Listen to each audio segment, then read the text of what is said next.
Good morning সকলকে, welcome to let's আড্ডা with Somen. আর আমি সোমেন চলে এসেছি নতুন একটা ভ্লগ নিয়ে। আজকে সানডে 1 ডিসেম্বর। আজকে একটা ডে, কি ডে বলো তো? যদি কেউ বলতে পারো তাহলে আমি ভীষণ খুশি হব, কারণ আমরা এই সব বিষয় নিয়ে খুব একটা অ্যাওয়ার নই। আমি জানি, বাট আমি বললাম না। যদি কেউ জেনে থাকো 1 ডিসেম্বর কি, তাহলে অবশ্যই কমেন্ট করো। ঘড়িটা দেখতে পাওয়া যাচ্ছে এখান থেকে? না, 6:30 বাজে এখন। আমি একটু আগেই উঠেছি, ভিডিও আপলোড করছিলাম এতক্ষণ। লেটস আড্ডা উইথ সোমেনে মানে 1 ডিসেম্বরের ভিডিওটা যারা যারা দেখেছো তারা অবশ্যই জানো, অবশ্যই কমেন্ট করো। সত্যি তাই, যেরকমভাবে আমার শরীরটা খারাপ করছে সেরকমভাবে আমার খুব চলাটাও মুশকিল, তবে সব কিছুকে মানিয়ে নিয়ে চলবো। আর একটা কথা তোমাদেরকে এক্ষুনি বলার আছে, সেটা হচ্ছে ঘুম থেকে উঠে গেছি, এখনও কিচ্ছু করা হয়নি। ব্রেকফাস্টটা রেডি করে নিয়ে, মানে রেডি না, সব তৈরি আছে, সেগুলোকে গুছিয়ে নিতে হবে, নিয়ে ব্যাগে ভরে নিই।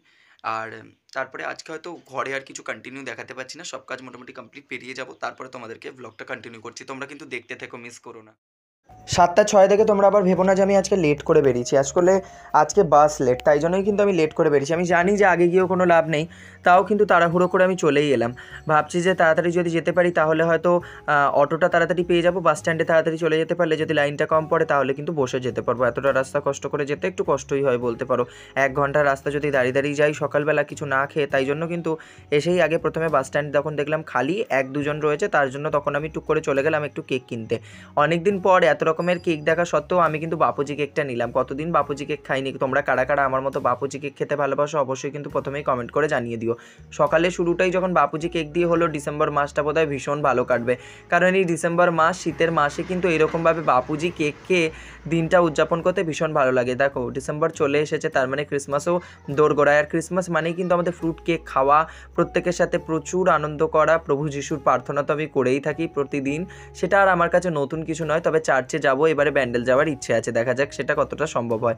এরপরেই দেখো 8টার সময়, ঠিক 8:02 যখন বাজে তখন বাস ছেড়ে দিল। আর বাস ছাড়ার পরেই কিন্তু আমরাও হু হু করে রওনা দিলাম নিজেদের পথে, মানে গন্তব্যে আর কি, কারণ তাড়াতাড়ি করে পৌঁছাতে হবে। তো আমার না অনেকটা লেট হয়ে যাবে, তার জন্য তো আমি শিফট টাইমটাও চেঞ্জ করেছি। শিফট টাইম কি চেঞ্জ করলাম না করলাম সেটা কিন্তু আপডেট দেবো পরের ভিডিওতে। এখন চলো অফিস যাই। অনেক কষ্ট করে কিন্তু আজকে আমি সত্যি বলতে অফিস পৌঁছেছি, আর অনেকটা তাড়াতাড়ি পৌঁছবো ভেবেছিলাম, তবে আজকে কিন্তু অনেকটা লেট হলো। রাস্তায় সেরকম ভিড় ছিল না, তবে বাস গেল একেবারে নিজ গতিতে।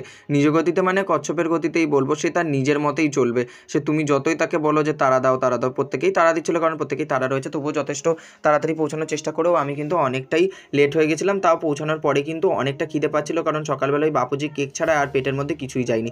তাই তাড়াতাড়ি কিন্তু লাঞ্চ করতে বেরিয়ে গিয়েছিলাম। তাড়াতাড়ি না, অন্যান্য দিন আমি 12টার সময় বেরোই টি ব্রেক দিয়ে, তবে আজকে কিন্তু আমি 12টা না 12:30 পৌনে 1টা নাগাদ বেরিয়েছিলাম। আর তখনই কিন্তু নিয়েছিলাম ফ্রাইড রাইস চিলি চিকেন, যেটার দাম পড়েছিল আমার কাছে 84 রুপিস। আর সাথে দিয়েছিল কিন্তু স্যালাড, তার মধ্যে ছিল গাজর, শসা, পেঁয়াজ, আর সাথে 2টো নাইফও আমি নিয়েছিলাম। আর তার মধ্যেই দেখো আজকে চিলি চিকেনের পিসগুলো যেন বড্ড ছোটো ছোটো লাগছে। আর এর আগে একদিন খেয়েছিলাম, সেদিন তো তোমাদেরকে দেখালাম, তখন একটু বড় মনে হয়েছিল, তবে এর মধ্যে না খুব পাতলা কোটিং থাকে, এটাই আমার ভীষণ ভালো লাগে। 84 রুপিসে তুমি কিন্তু একটা পেট ভরে খেতে পারবে। আর সত্যি কথা বলছি, এই যে ফ্রাইড রাইসটা দেয় না, এটার মধ্যে ভেজিটেবলস একেবারে ভর্তি করে থাকে, তার সাথে কিন্তু কাজু কিশমিশ মানে যতগুলো ড্রাই ফ্রুটস হতে পারে সেগুলোও কিন্তু ভীষণ ভালোভাবে থাকে। আজকে দেখো প্রচণ্ড ভিড় ছিল, অবাক করা বিষয়, রবিবারও যে এত ভিড় হয় আমি কখনো ভাবতে পারিনি। আসলে আমাদের প্রসেস ছাড়াও আরও অনেক প্রসেস রয়েছে, তো সেখানেরও কিন্তু মানুষজন এই ক্যান্টিনে আসে, তার জন্যই হয়তো এতটা ভিড় হয়েছিল। আজকে দুবার লাঞ্চে এসেছি, না এই প্রথমবারে তো টি ব্রেক লাগিয়ে এসেছিলাম, তারপরে এসেছিলাম লাঞ্চ ব্রেক নিয়ে। সত্যি তখন কিন্তু এই যে আমাদের সুপারভাইজার ম্যাডাম আর তার সাথে কিন্তু বাকিরা সবাই, ওরা খুব খুশি হয় আমার ভিডিও দেখতে, আর আমাকে বলে যে এখানেও ব্লগ কর, অফিসের একটা ব্লগ কর। এই যে পিয়ালিদি তোমরা দেখতে পেলে যে একেবারে হেসে ডগমগ হয়ে গেছিলো, সেই আর কি ভীষণভাবে আমাদেরকে বলে, আমাকে ভীষণ করে বলে যে আমাকেও একটু শিখিয়ে দাও। আমি বলি নিশ্চয়ই। আর তার মধ্যেই কিন্তু এই খাবারগুলো আমার নয়, ওরাই কিন্তু আমাকে নিয়ে এসেছিলো। আমি বলছিলাম যে তোমরা কেউ মিষ্টি খাবে, বললো যে না কেউ খাবে না, কারণ মিষ্টি থেকে সবাই শতহস্ত দূরে, বুঝতেই পারছো সবাই ভীষণ ডায়েট করে, একদম স্ট্রিক্ট ডায়েটে থাকে, আর আমি তো একেবারে যা খুশি তাই খাই। তো এখানে কিন্তু আমাকে দিয়েছিল লুচি, বেগুন ভাজা, খিচুড়ি, পাঁপড় ভাজা, তো সেইগুলোই কিন্তু খাচ্ছিলাম অল্প অল্প করে। আজকের সময়টা কিন্তু অনেকটাই ভালো কাটলো। আর তোমাদেরকে বলি রবিবার কেন আমাকে আসতে হলো, তার একটা কারণ হচ্ছে আমি কিন্তু উইকডেজে আমার উইক অফটা নিয়েছিলাম, সেই জন্যই কিন্তু উইকেন্ডে আমাকে আসতেই হলো, কিছু করার নেই। তবে উইকেন্ডে এসে কিন্তু একটা বেশ মজার, আমাদের ফ্লোরে মানে আমাদের প্রসেসে কিন্তু বেশিরভাগ জনেরই আজকে ছুটি ছিল, তাই ফাঁকায় আনন্দে বেশ কয়েকজনের সাথে গল্প করতে করতে কাজ হয়ে গেল। এইরকমভাবে অনেকদিন পরেই আমি এই প্রথমবার করতে পারলাম, সেটা আমার ভীষণ ভালো লাগলো। আর খাওয়া দাওয়াও কমপ্লিট হলো। ঘড়ি পড়তে ভুলে গেছি, আর এখন দেখো চারিদিকটা পুরো ফাঁকা, রাস্তাঘাট পুরো ফাঁকা, মানে একটা পর গাড়ি যাচ্ছে। এইরকম ফাঁকা আমি কখনো দেখিনি সেক্টর 5। এই প্রথম রবিবার দিন অফিস করতে এসে জীবনে প্রথমবার দেখলাম এতটা ফাঁকা।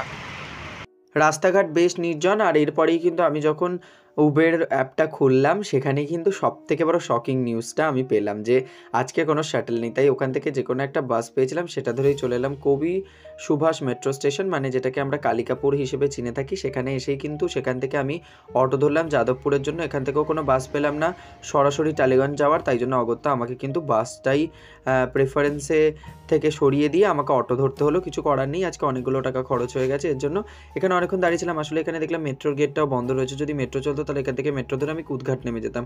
তবে মেট্রো বন্ধ থাকার দরুন আজকে কিন্তু সেভাবেও আমি যেতে পারলাম না, তাই আমাকে অগত্যা অটোতেই যেতে হলো। ফিরলাম বাড়ি, আর খুব তাড়াতাড়ি ফিরে গেছি, খুব একটা লেট হয়নি। ফেরার সময় কিনে নিয়ে এসেছিলাম ইয়ারবাডস। কানগুলোতে প্রচণ্ড ব্যথা করছিল, জানি না কেন। কানটা অনেক দিন ধরে পরিষ্কার করা হয়নি, আর এত ধুলোবালির মধ্যে প্রতিদিন জার্নি করি, তো সেই জন্য কানটা পরিষ্কার করার দরকার। তো সেই জন্য একটা ইয়ারবাডস কিনলাম 15 টাকা দিয়ে। আর ফেরার পথে মনে হলো যে একটা বন্ধুর সাথে কথা বলছিলাম, তো আমি জিজ্ঞেস করলাম কি মাংস নেবো? তারপরে ও বললো হ্যাঁ নিয়ে নে, আজকে খেয়ে নে। তো তারপরে ওর জন্য আজকে একটুখানি অল্প করে মাংস এনেছি। তো সেই ব্লগটা থাকবে পরের ব্লগে, অবশ্যই সেটা তোমরা দেখো। তো চিকেন কি বানাচ্ছি, কি করছি, আজকে সারাটা দিন এটুকুই ছিল। আর আজকে অনেকটা জার্নি করে করে আমাকে আসতে হলো আসার সময়, কারণ তোমরা জানো আজকে সানডে ছিল। আজকে সেই জন্য আমি বাস মানে আমি যে শাটল করে আসি, শাটল পাওয়া যায় না, ওদিকে অ্যাভেলেবেল থাকে না। দেখা যাচ্ছে টুমরো শাটল, মানে আজকের শাটল কোনো আর নেই। তো সেই জন্য আমি ওখান থেকে একটা বাস পেয়েছিলাম। বাসে 20 টাকা ভাড়া নিল কালিকাপুর অবধি আসতে। কালিকাপুর থেকে আবার আমি অটো ধরলাম, অটো ধরে এলাম যাদবপুর, সেখানে নিল 13 টাকা ভাড়া। আর তারপর যাদবপুরে নেমেই সারপ্রাইজিংলি ছুটে আসার পরে দেখলাম যে একটা S31 ছিল, সেই বাসটা আমি ধরলাম। সেই বাসটা ধরে আমার বাড়ি মানে একদম কাছেই চলে আসে সেটা, সেইখানে আমি নামলাম। আর সেইটাতে এসি বাস ছিল, তাই নিয়েছিল 25 টাকা ভাড়া। সেখানে আবার বসার সিট পাইনি, দাঁড়িয়ে দাঁড়িয়ে এসছি। তবে বাসটা মোটামুটি ফাঁকা ছিল আর ভীষণ মানে কমফোর্টেবলি আসতে পেরেছি। তো এইভাবেই আজকে মোটামুটি 58 টাকা খরচা করে বাড়ি ফিরতে হলো। কিছু করার নেই, শাটলে প্যাকেজ কেনা সত্ত্বেও আমাকে আজকে আমি শাটল পেলাম না। তারপরে আজকের থেকে আমি বুঝে গেলাম যে রোববার করে শাটল পাওয়াটা একেবারেই নামুমকিন একটা ব্যাপার। তো কিছু পাবো না। উবের মোটোতে দেখছিলাম, মানে যেটা তোমার বাইক আর কি আসবে, সেটাতে দেখাচ্ছিল 191। তবে আমি বুঝলাম যে 58 টাকা যদি আসতে পারি তাহলে আর 191 খরচা করার কোনো দরকার নেই। তো এটুকুই ছিল। তারপরে বাড়ি ফেরার পথে একটু মাংস নিলাম অল্প করে, 100 টাকার মতো। এখন আমাদের এখানে মাংসর কেজি নিচ্ছে 210 টাকা করে। তোমাদের ওখানে মাংসর কেজি কত টাকা করে নিচ্ছে অবশ্যই কমেন্টে জানিও। ভিডিওটা যদি ভালো লেগে থাকে তাহলে লাইক, কমেন্ট, শেয়ার, সাবস্ক্রাইব করো। আর পরের ভিডিওটার জন্য ওয়েট করো। আর এই ভিডিওটা দেখে তো গেলে সাবস্ক্রাইব করে বেল বাটনটা ক্লিক করে দাও। সাবস্ক্রাইবার এত কমে যাচ্ছে কেন? তোমরা যদি না সাবস্ক্রাইব করো কি করে বাড়বে? ভিডিওটা ভালো লাগলে আবারও বলছি লাইক, কমেন্ট, শেয়ার, সাবস্ক্রাইব করো। Ta ta, bye bye, see you soon. দেখাবে অন্য একটি ব্লগে।